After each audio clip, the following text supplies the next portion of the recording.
Qanaqa savol? Qanaqa savol do'stga yoz? Hozir. Ana bu savol. 17 bir-biriga perpendikullar bo'lsa, radius toping degan savollarga yechimga o'tamiz. Xo'sh, nima qilishimiz kerak? Mana bu davom ettiramiz. Bu yerdan bu ham vatarga aylandi. Mana bu yerdan bitta perpendikulyar tushiramiz. Mana bu kesma o'ng bo'lsa, bir-biri bilan parallel. Chunki bitta to'g'risiga ikkalasi ham perpendikulyar. Bu yerda tushunabsan? Mana bo'lak 10 bo'ladi.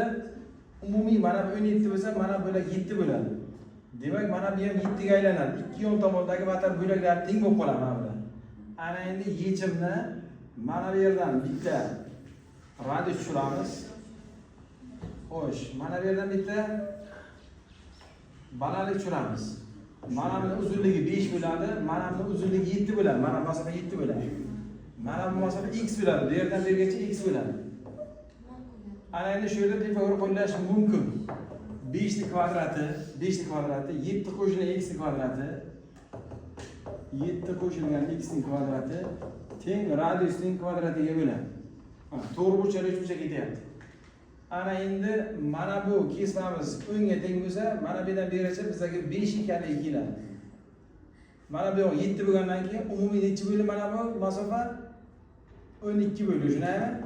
12 bo'lsa, bu yerdan yana bitta radius tushiramiz. Mana bu yerda yana bitta to'g'ri burchak uchga. Mana bu x, mana bu 12. Mana bu radius.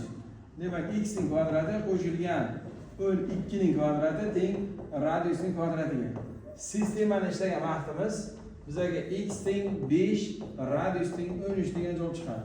Misol mana shu holatda oson yechilsa bo'ladi. Beqis tushundingmi? Tushundim. Mana